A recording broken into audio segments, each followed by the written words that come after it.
What's up, guys? We're back with another creepy video. In this video, I'm just gonna be telling random creepy stories that I found on the internet, and I will link all of the sources below. Make sure you join the Mermaid Gang. We're really mermaid-like these days. We're gonna go ahead and get started. Okay, so this website is called Scary for Kids, but it's just scary. This one is a story about babysitting, and I think that's even worse because kids are creepy. When I dropped out of school, it wasn't easy to find work. Nobody seemed to want to hire a girl with no qualifications. I was tired of applying for jobs advertised in newspapers and on the internet without receiving any replies. One day, I spotted an ad for a job that was not so tempting, but I really needed the money. The ad said that they were looking for a live-in babysitter to take care of 3 young children. It said no qualifications necessary. They just required someone young, responsible, and pretty. So you didn't find that sketchy? I called the number and the phone was answered by a woman with a sweet and friendly voice. When I told her I was calling about the babysitting job, she hired me on the spot. She didn't even want to meet me in person first, but she said she needed me to start immediately. I was delighted. Okay. The next morning, I drove over to her house to meet her family. As soon as I got there, I saw that the house was beautiful both inside and out. You could tell that the family was wealthy. The woman and her husband greeted me with broad smiles on their faces and introduced me to their children. There were 2 boys and a girl. Sebastian was 6, Damien was 5, and Linka was 4. The kids seemed to be nice, happy, and friendly. They were always polite, never fought with each other, and never made a mess. All they did was play alone or read a book. The parents announced that they were going out to dinner and they wouldn't be home until late that night. They told me that the children had already been fed, so all there was to do was get them ready for bed. The mother gave me a phone number and told me to call her if there was an emergency. The father told me to make myself at home, and if I was hungry, he said I could take whatever I wanted from the refrigerator. After the parents left, the children sat down on the sofa to watch TV. They were very quiet and barely said a word. During a commercial, I was feeling a bit hungry, so I went into the kitchen to make myself a snack. As I was rummaging around the refrigerator, I couldn't help but notice 2 large jars that were stuffed in the back of the fridge. Both of them were wrapped in plain brown paper and had a rubber band sealing the rim. I wondered what on earth could be in them. My curiosity got the better of me, so I took one of the jars out and peeled back the brown paper to take a little peek inside. It was full of long strips of fatty meat floating in a murky red liquid. I couldn't tell what kind of meat it was, but it didn't look like pork or beef. Just as I was about to put the jar back where I found it, I heard a noise from behind me. It startled me so much I banged my head on the shelf above me. When I turned around, Sebastian was standing in the doorway staring at me. "Put that back," he said. "That's not for you." The look in his eyes and the tone of his voice sent chills down my spine. "Sorry," I muttered. "I was just looking for something to eat." Sebastian didn't reply. He just stood there staring at me. I placed the jar back in the refrigerator and shut the door.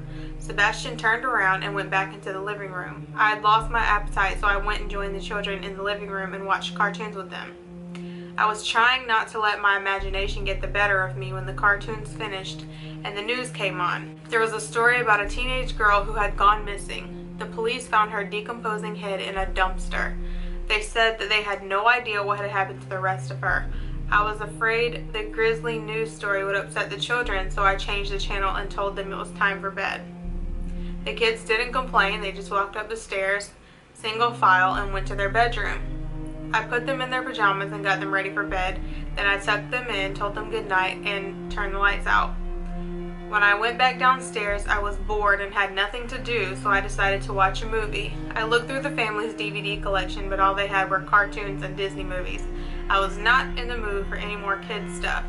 On the bottom shelf, I saw some old VHS tapes. One of them had a strange title. It was M-Girls.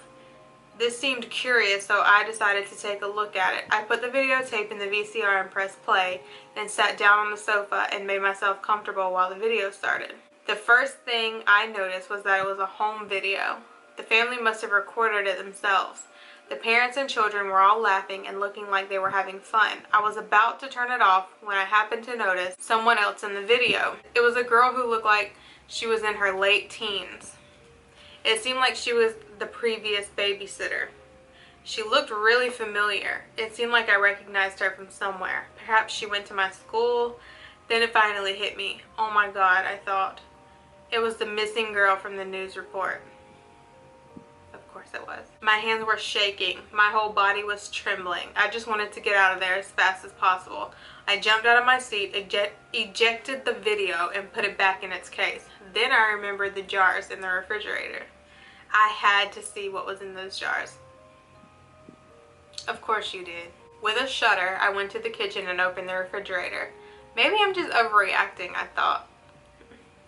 Y'all are never overreacting. It's always what you think it is. I reached and took out the second jar, peeling back the brown paper. I could see long, pale chunks of meat and strips of fat floating in the red liquid. Yum. Some of the meat looked like it had skin on it. Human skin. I could also see what looked like strands of hair. Oh, licorice. This is the worst part. Long hair. Human hair. I was so scared. I felt like I was about to pee my pants.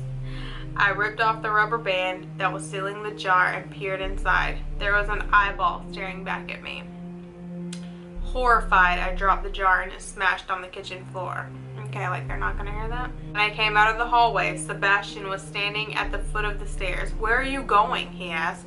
I just remembered, I stammered. "I forgot something. I have to go home and get it. I'll be back in a few minutes." Damien and Linka came running down the stairs. "You can't go. You can't leave us on our own." "I'm calling our parents," shouted Linka as she picked up the phone and began dialing numbers. Sebastian grabbed hold of my leg and wouldn't let go. "You have to stay. We're hungry." Ew. Ew. Ew. Ew. His grip was extremely tight, but I managed to shake him off and ran out the front door. As I dashed to my car, I saw the parents pulling into the driveway. I didn't stop for a moment. I just jumped into my car and locked all the doors. The children were on the doorstep screaming and crying. The mother and father got out of their car and came running over. There was an angry look on their faces. "What's wrong?" they shouted. "Where are you going? Come back here." I didn't answer. I just turned the key in the ignition and revved the engine. They started banging on the windows. I floored the accelerator and tore out of there like a bat out of hell and never looked back. I didn't stop until I came to the police station. I told the police officers everything I knew and handed over the videotape as evidence. The police immediately dispatched 2 patrol cars.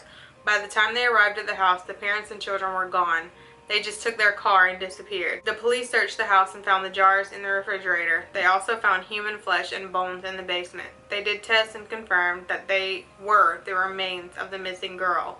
They never managed to track down the parents or the children. They're still out there somewhere, probably living under a different name, probably still on the hunt for new victims. If you want my advice, be careful who you babysit for.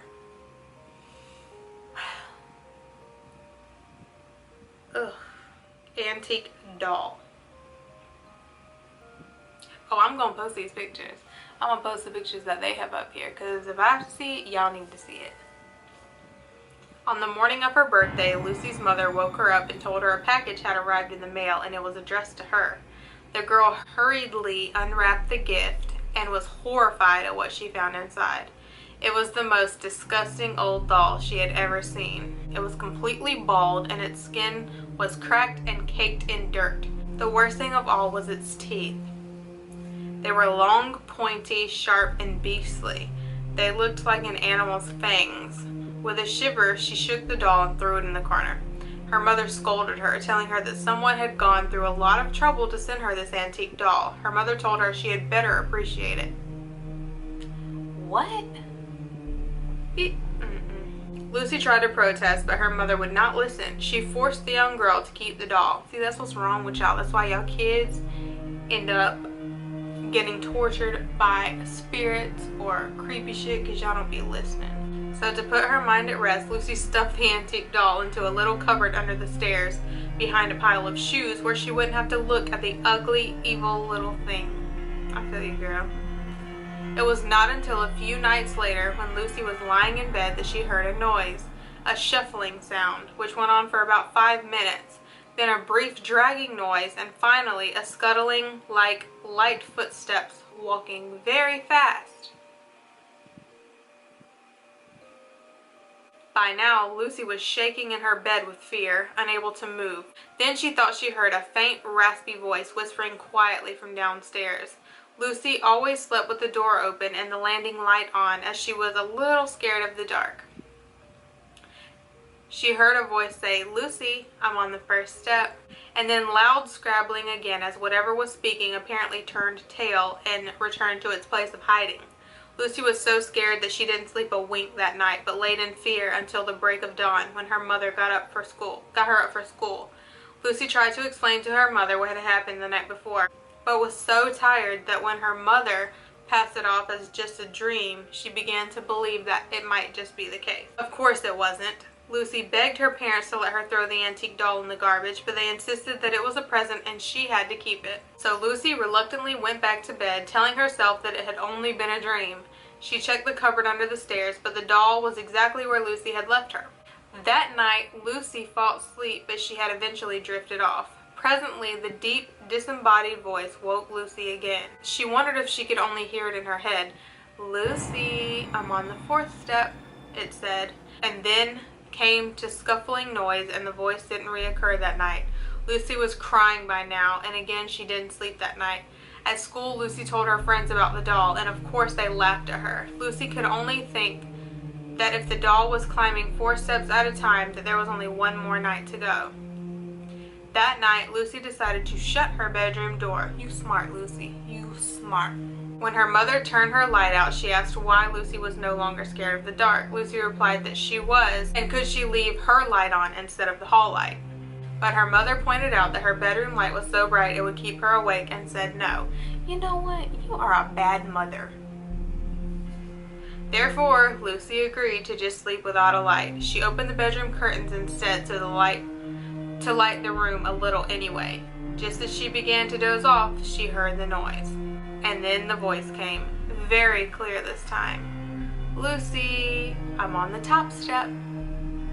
Okay, it's time to set this bitch on fire. In the darkness of her bedroom, Lucy heard a click and trembled with fear. She wasn't sure, but she thought she could see her bedroom door opening very, very slowly. The next morning, Lucy's parents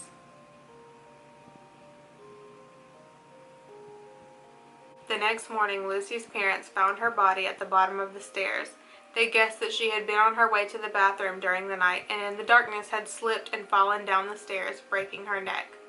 The antique doll was found beside her body and was buried with Lucy. Everyone said what a tragedy it was. "She loved that doll," said her mother. "Now they can be together forever." "I hate you, Lucy's mom. I hate you. You're a dreadful piece of shit. You're a horrible human being, and this is all your fault." I know this is just a made-up story. This shit just pissed me off. My grandma lives in a very stereotypical horror movie house. Small Midwest town, white and old-looking home on a farm. She even has a chipped wooden Mary Nativity in the front yard. She also has a cemetery about half a mile down the road. I used to sleep in the room in the corner on the top floor, my aunt's room, and it had a wooden rocking chair in it. When I was younger, I would wake up because I thought I heard it rocking, to the point where I would wake up my grandma and have to stay in her room. About 10 years later, my mom, aunt, and I were talking about how creepy my grandma's house was. My aunt goes on to talk about how when she was younger, the reason my mom and her ended up sharing a room was because she thought her room was haunted. She said she woke up one morning and the rocking chair was about 2 feet closer to her bed, and after that night it would start rocking on a nightly basis at midnight. Burn it. My house was built in 1904. It is a single-family home, wood frame, setting on a concrete block foundation. I have been living here for about 12 years. Of all the weird things that my siblings and I have seen or heard in this house, this one is my favorite. This happened to my brother. About 10 years ago, my brother and his best friends had started a garage band playing mostly Spanish rock, alternative music, but in Spanish. His friends could only get together on Sunday afternoons. They would practice into the early evening, and they would usually call it quits by 8. This was the time I usually showed up and went to bed because I worked the graveyard shift. This happened in late fall, so the days were getting shorter and they had just finished a long session when the decision to head to someone else's house came about. My brother handed his car keys to his friend so they could load up the equipment. Everyone had filed out of the basement, but the tricky part was that they needed to walk all the way to the back of the basement and up the back stairs through the kitchen doorway, down the hall into the living room, and out into the front porch. Everyone was outside sitting in my brother's truck waiting for him. My brother was walking up the back of the stairs when he remembered that he had left his pancakes in a to-go container sitting on a speaker in the basement. He made the decision to go back. Now the basement is not clean, with full sight lines. There had been partitions made, and the boiler and the main heating unit are right smack in the middle. So after my brother walks back, he is about to retrieve his food container when out of the corner of his eyes he sees it. It's a shadowy figure right at his peripheral vision. This feeling of dread and uneasiness washes over my brother. We had been taught that if you felt a bad vibe, to say a quick prayer or to cuss at it. Don't do that. My brother chose the latter. He basically just said, "Hey, fuck you. I don't have time for this shit." My brother started to walk to the back of the basement and briskly up the stairs, closing the doors and turning off the lights as he was walking out. The last light switch is on the opposite side of the front door. Luckily, the door was open and the light from the street lamp was flooding the living room with its amber light. My brother said he felt something at his back, but at no point did he turn around. As he flicked the last light switch and the living room went dark, as did the rest of the house. As he stepped out, he pulled on the door, closing it behind him, still holding his food container in one hand. He jogged down the few porch steps. He walked towards the front gate. Our house resides far from the main street, essentially having a large front yard but no rear garage. As he closed the gap between himself, his friends, and his truck, he kind of smiled and thought things over in his head, mad at himself for spooking out when there was no reason.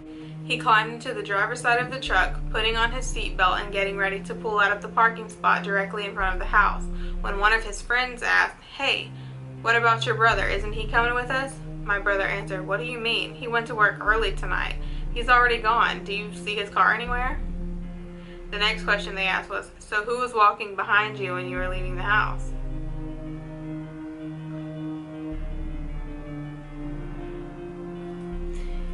Yeah. Okay, I'm gonna read one more because that's about all I can handle. The rocking horse. One night when I was maybe 10 or 12, 10 to 12, I had trouble falling asleep. My bedroom was the entire top floor of our house, with my bed and such being on the left side and storage closets and a play area being on the right. I was lying in bed when I heard a noise from the other side of the room and see a rocking horse begin to rock. It was sitting just outside one of the storage closet doors. It proceeded to rock its way halfway across the room and stopped dead under the ceiling light. At this point, I was freaking out and just buried my head under my blankets and never peeked out until morning.